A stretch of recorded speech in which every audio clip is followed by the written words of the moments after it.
Edna Fry left her son's house on a Tuesday morning in September with 2 bags, a cast iron pan she had owned since 1987, and the specific dignity of a woman who had decided that how she left mattered more than the fact of leaving. Her son's name was Gary. He was 48 years old and worked in insurance, and had a wife named Brenda, who had been pleasant to Edna for the first 14 months of Edna's stay in their guest room, and had become progressively less pleasant in the 4 months since, in ways that were never direct enough to name, but were consistent enough to constitute a position. The position, as Edna had understood it by the end, was that the guest room was needed for something else, and that 14 months was a reasonable period of hospitality, and that the transition to somewhere more permanent was a conversation Gary had been having with Edna in indirect ways for 2 months before he had it directly. The direct conversation had happened on a Sunday evening after dinner. Gary had spoken carefully and with genuine discomfort,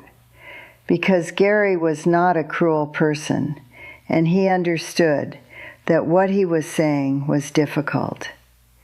He had said that Edna needed to think about more permanent arrangements. He had said there were very nice facilities that were designed for people in her situation.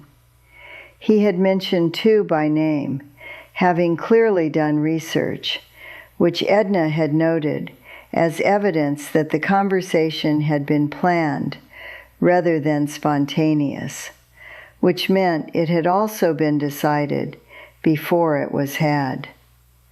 Edna was 72 years old. She had been living in Gary's guest room since her own apartment lease had ended 14 months ago, and the rent on a renewal had increased to a point that her Social Security payment and her small pension from 30 years of working as a county records clerk could not cover without eliminating other things she was not prepared to eliminate, specifically food and heat, and the specific quality of independence that she had maintained through the entirety of her adult life, and that she considered non-negotiable.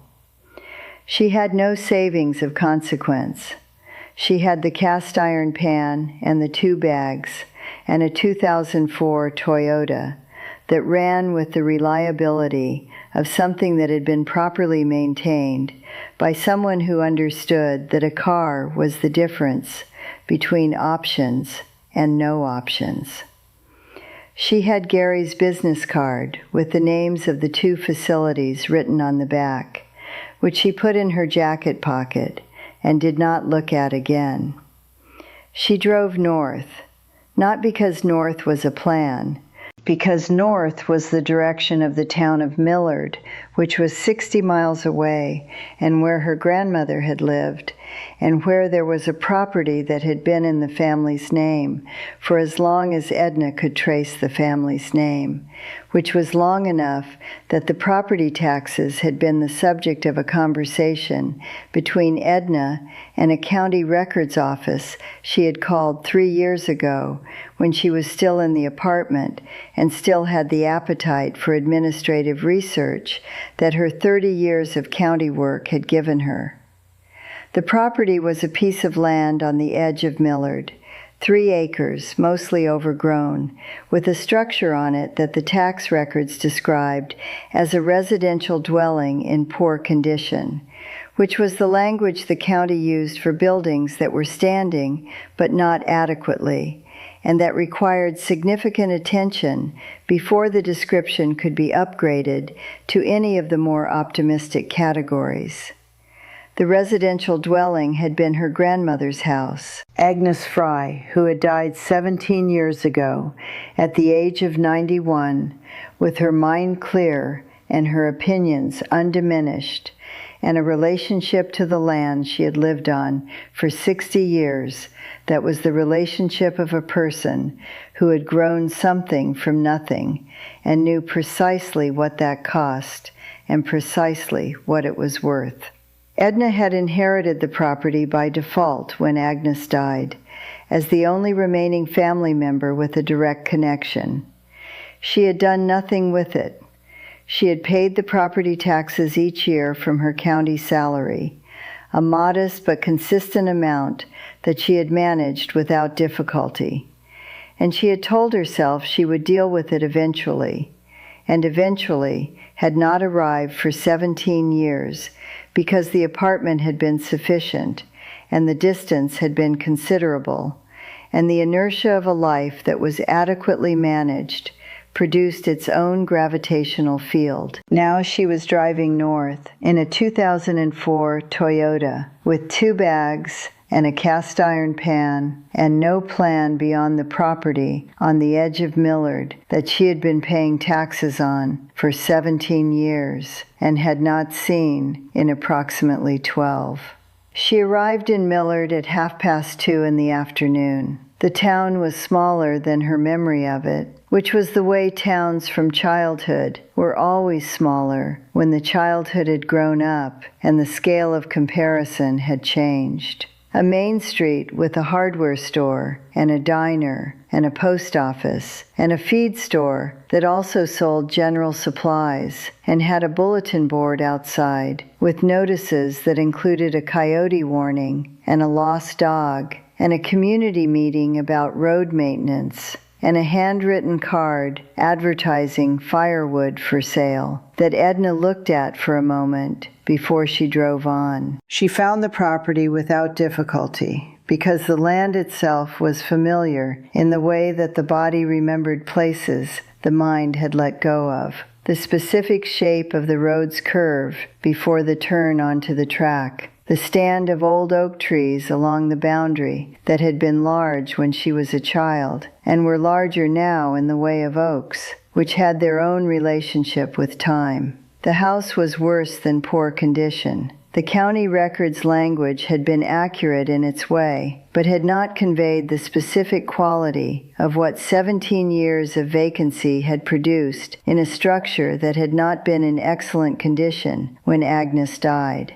The roof had failed comprehensively on the right side and partially on the left. 2 of the 4 main walls were standing, with the confidence of something that intended to continue, and 2 were standing with less conviction. The windows were absent in most places, the frames empty, and the vegetation that had moved into the interior through those absences over 17 years had established itself with the thoroughness of something that had been given adequate time and had used it well.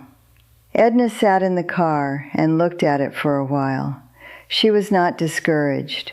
She wanted to be precise about that, at least to herself.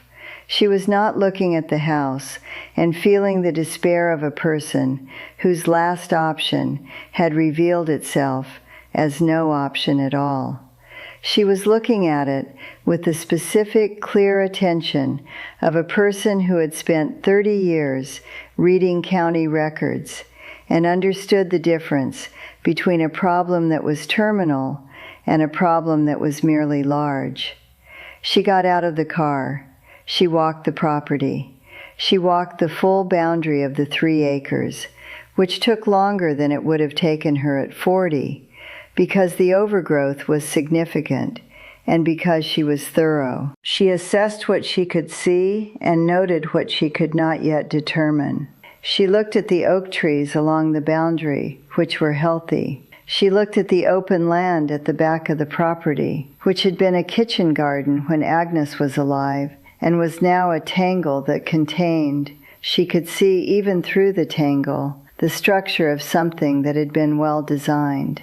She found the root cellar on the far side of the collapsed outbuilding at the back of the property. She almost missed it. The door was horizontal, set into the ground, and had been covered by the collapse of the outbuilding wall beside it, a long timber that had fallen across the door at an angle that obscured it from any direction except the one she was approaching from when she found it, which was the east, coming around the far side of the outbuilding to complete her perimeter walk. The timber was heavy but manageable. She moved it with the effort of a woman who had maintained her physical capability through the specific regime of continuing to use it, which was the only regime she had ever had access to, and which had served her adequately. The door beneath was metal, or metal-faced, set into a concrete surround that had been poured with care and that had survived the years in significantly better condition than the structures above ground had. There was a latch, not a lock. Agnes had never locked the root cellar. Edna remembered this suddenly, with the specific vividness of memories that arrived through physical proximity to the thing remembered, because Agnes had said that a root cellar with a lock was a root cellar preparing to keep you out rather than keep your stores in, and she had no interest in that arrangement. She lifted the latch. The door opened. The smell that came up was the smell of Edna's childhood visits in its most concentrated form: earth and cool air, and the mineral quality of a space that had been underground for a long time and had maintained the specific stable conditions that underground spaces maintained when they were built correctly and the building had held. She went down the stone steps. The root cellar was larger than she had remembered, 8 feet by 12, with a ceiling high enough to stand in fully, and shelves along 3 walls that Agnes had built from timber and fitted with the brackets of a person who expected the shelves to hold weight for a long time and had constructed them accordingly. The floor was packed earth, dry. The walls were stone and mortar, intact. The ceiling was timber and stone, intact. A single ventilation shaft ran through the ceiling at the far end, fitted with a screen that had kept the interior clean of debris, and that was still functioning in the basic sense of being open and unblocked. The shelves were empty. Agnes had been in a care facility for 3 years before her death, and the cellar's contents had been removed or used during that period. But the shelves were there, and the structure was there, and the conditions that Agnes had built the cellar to maintain were present. The specific cool, steady temperature of an underground space that sat at the ambient ground temperature, regardless of what the air above it was doing. Edna stood in the root cellar and turned slowly and looked at the shelves and the walls and the ceiling and the ventilation shaft and the stone steps leading back up to the door and the sky visible through the open door above. She thought about September. She thought about October and November and December and January and February, which were the months that the answer to where she was going to live needed to be resolved before they arrived. She thought about a cast iron pan in the trunk of her car. She went back up to the surface. The town of Millard had the same social metabolism that small towns had everywhere, which was that news moved at the speed of proximity, and that everyone had an opinion about things that didn't require their opinion, and offered it with the confidence of proximity, standing in for expertise. The news that Edna Fry had arrived at Agnes's old property and appeared to be doing something with it moved through Millard within 48 hours of her arrival. The opinion that formed around this news was not uniformly unkind, but was uniformly skeptical in a way that had a particular quality of skepticism reserved for situations where someone was attempting something that the skeptics had already decided was not possible. The house was not livable. Everyone agreed on this. It had been in poor condition when Agnes died, and it had been vacant for 17 years since, and vacant houses in this climate did not improve with time. The idea that a 72-year-old woman arriving with 2 bags and a car was going to make the property on the edge of Millard into somewhere she could live before the winter was not a plan that anyone in Millard found credible. Edna heard fragments of this opinion through the ordinary channels. At the hardware store, where she bought supplies with the focused economy of someone who understood the difference between what was necessary now and what could wait. At the diner, where she ate twice a week, because eating at the diner was cheaper than cooking when you were managing propane carefully, and because the diner's owner, a woman named Iris, who was approximately Edna's age and who had been in Millard for 30 years, had taken to leaving extra bread with Edna's order without comment, which Edna accepted without comment, in the mutually understood way of 2 women who had both spent their lives being practical about difficult things. She heard the skepticism, and she noted it, and she continued. The root cellar was her anchor, not metaphorically, practically. The root cellar was the part of the property that was intact and dry, and that she could use immediately while the work on the surface continued at the pace that her resources and the available daylight permitted. She cleaned it in the first 2 days, removing the accumulated debris of 17 years of limited but present intrusion, sweeping the floor and clearing the shelves, and checking every section of the wall and ceiling with the thoroughness of a person who needed to understand what she was working with before she worked with it.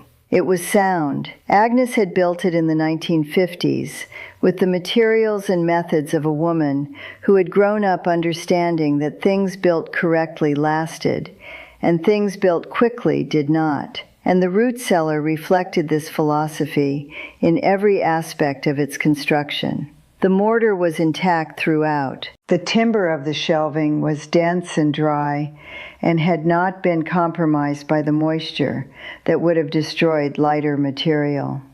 The ventilation shaft had kept the interior from developing the damp that killed underground spaces when they were sealed without adequate airflow. Edna moved her sleeping arrangement into the root cellar on the 4th night. She had the camping mat she had brought in the car and the sleeping bag she had taken from Gary's guest room, because it had been a gift from her to herself 3 winters ago, and it was hers. She had a battery lantern. She had the cast iron pan and a portable propane burner that she set up at the base of the steps, where the ventilation was adequate and where she could cook without the smoke accumulating. The temperature in the root cellar at night was 52 degrees Fahrenheit, which she measured with the thermometer she had bought at the hardware store in the first week, and which remained at 52 degrees regardless of the temperature above ground.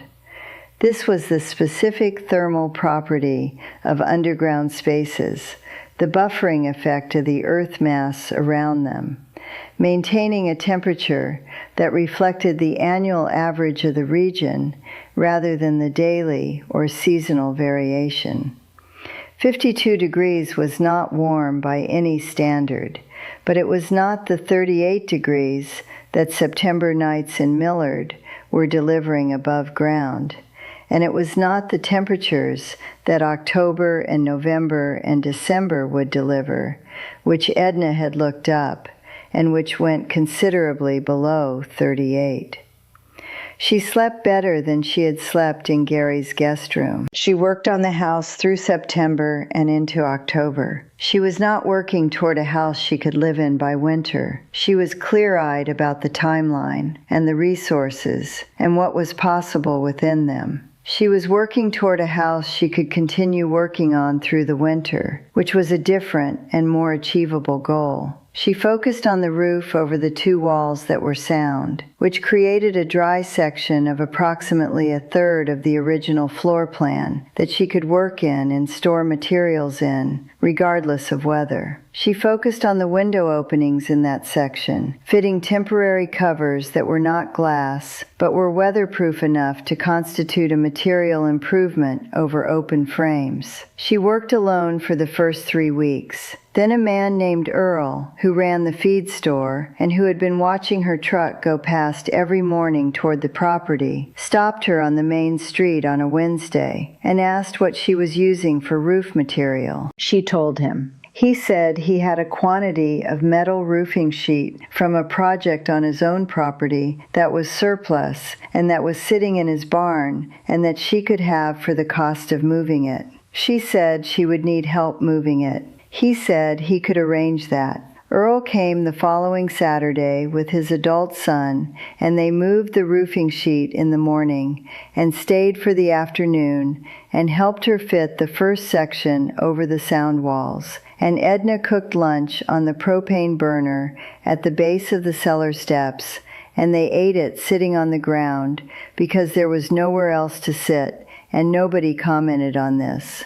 Earl's son came back the following Saturday without being asked. His name was Pete, and he was in his 30s and had the practical capability of a person who had grown up working on rural property and who found the specific problems of the house on the edge of Millard interesting in the way that problems interested people who were competent enough to see solutions where others saw only difficulties.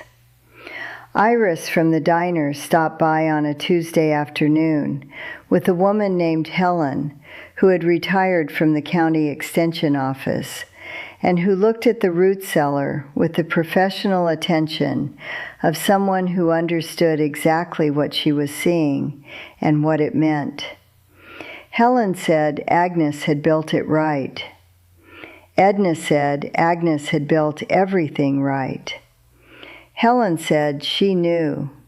She had known Agnes for 20 years before Agnes died, and she had always said that Agnes understood the land the way people understood it before they stopped having to. Edna showed Helen the temperature records she had been keeping since the first week, daily measurements at the same time each morning, in the notebook she kept on the shelf above her sleeping mat. Helen looked at the record for a long time. She said the consistency of the temperature through the October temperature drop above ground was something she had known was theoretically true of well-constructed root cellars and had not seen documented in this specific and regular way before.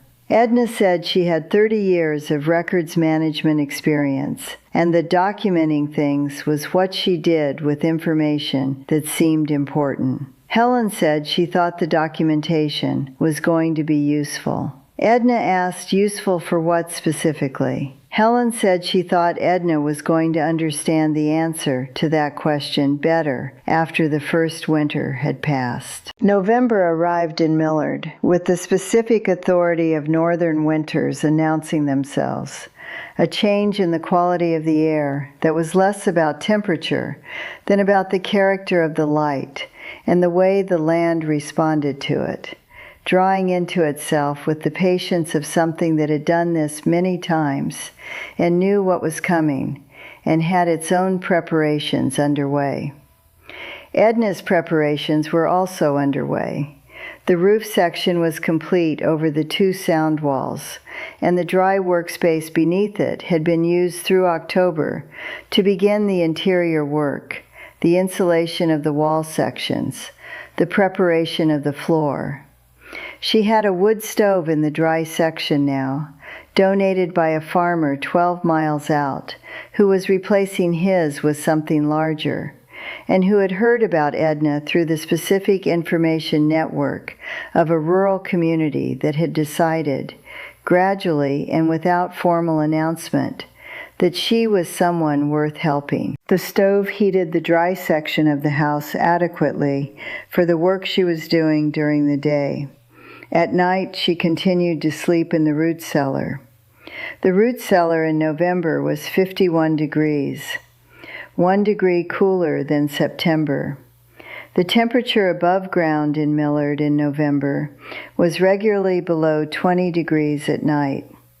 She had solved the heating problem in the cellar in October with the same approach she applied to all problems: research and available materials, and the practical physics of what she understood and what she could test. She had fitted a simple thermal mass arrangement along the cellar wall, adjacent to where the surface stove sat above ground, packing a dense layer of stone against the wall section that the stove's heat would warm through the floor.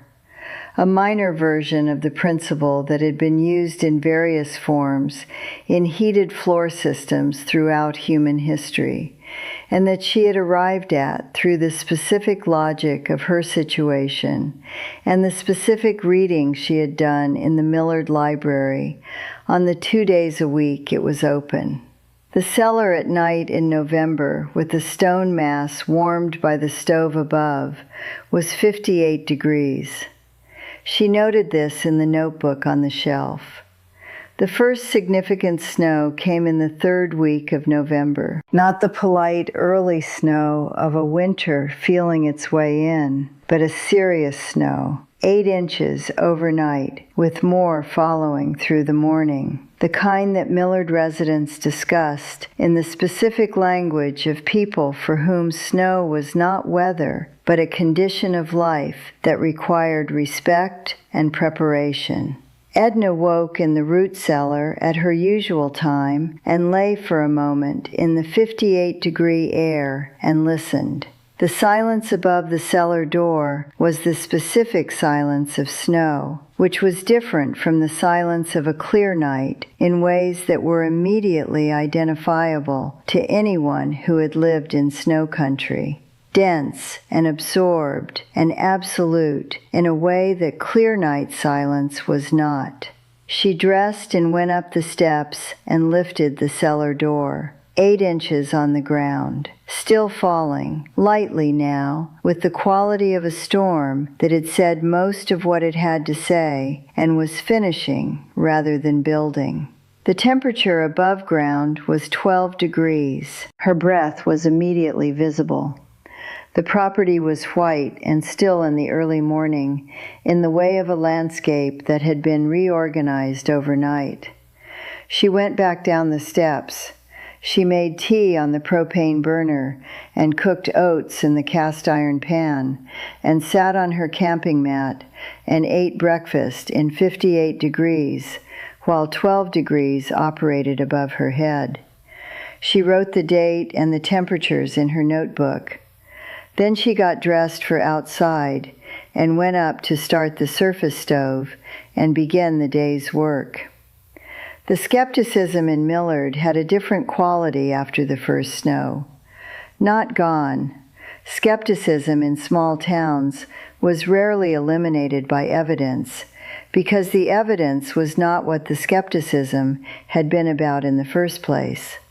But different. The people at the hardware store and the diner and the feed store spoke to her differently in the weeks after the first snow, with the specific adjustment of manner that people made when something they had expected to fail had not failed, and they were in the process of revising their model of the situation.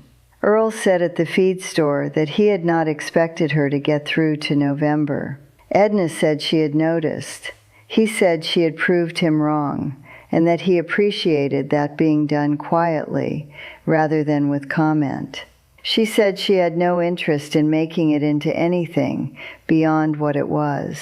He said that was the right attitude, and that he had some additional roofing sheet if she needed it for the spring expansion. She said she would take it. Iris brought extra bread. Pete came on Saturdays. Helen visited every 2 weeks and looked at the temperature notebook and wrote things in her own notebook that she did not explain immediately, but that Edna had the patience to wait for. December came, and then January, which was the month that Millard Winters made their fullest argument with temperatures that went to -8 and -12, and one night in the middle of the month that went to -17, and that Edna slept through in the root cellar at 56 degrees, the thermal mass having given back most of the previous day's heat by the time she woke, but having retained enough to make the sleeping possible and the morning survivable and the tea hot before she went above ground. She wrote -17 above ground, 56 below in the notebook. Helen, when she came the following week and looked at the notebook, said that the documentation Edna had been keeping through the winter was a record of something that Agricultural Extension Services had been talking about for years as a practical solution to rural winter housing for people without the resources for modern insulation systems, and that nobody had documented in this kind of granular daily detail over a full winter season. Edna asked what Helen intended to do with that observation. Helen said she intended to ask Edna's permission to submit the temperature record as supporting documentation to a rural housing research project at the State Agricultural University that was specifically studying low-cost traditional methods for winter habitation in northern climates. Edna said Helen could have the data. Helen asked if she would also be willing to be interviewed for the project. Edna said she would think about it. She thought about it that evening, sitting by the surface stove in the dry section of the house, which was warmer now with the additional insulation work that the dry weeks of November had allowed her to complete. She thought about it with the same organized attention she had applied to the tax records and the roof sections and the thermal mass calculations. She thought about Agnes, about the root cellar Agnes had built in the 1950s with the materials and methods of a woman who understood that things built correctly lasted. About Agnes saying that a root cellar with a lock was a root cellar preparing to keep you out. Agnes had built a thing that was still performing its function 60 years after she built it. The temperature buffer and the dry storage and the stone walls and the ventilation shaft, all of it working in January at -17 above ground as reliably as it had worked in September when Edna had come down the steps for the first time and felt the cool, stable air and understood what she had found.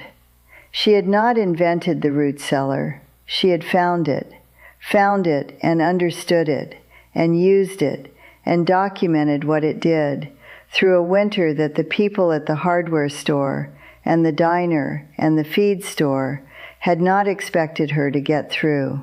She went down to the cellar and picked up the notebook from the shelf above the sleeping mat. She looked at the columns of numbers running from September to January, the surface temperatures and the cellar temperatures, and the differential between them growing through the autumn and into the winter, and the cellar temperature holding steady while the surface temperature went to places that made the steadiness remarkable by contrast. She wrote her answer to Helen's question at the bottom of the last page. Yes, she had 30 years of records management experience. She understood the difference between information that sat in a file and information that moved through the world and changed things. Agnes had built the cellar for the winter. Edna was going to build something else with it. She put the notebook back on the shelf and turned off the lamp and lay in the 56 degrees in January in a root cellar that a woman born in 1898 had built correctly. And she thought about spring and the work that spring would make possible and the house that would exist by next winter that did not exist yet, and she slept. Above the cellar door, Millard was cold and still and white. Below it, Edna was warm.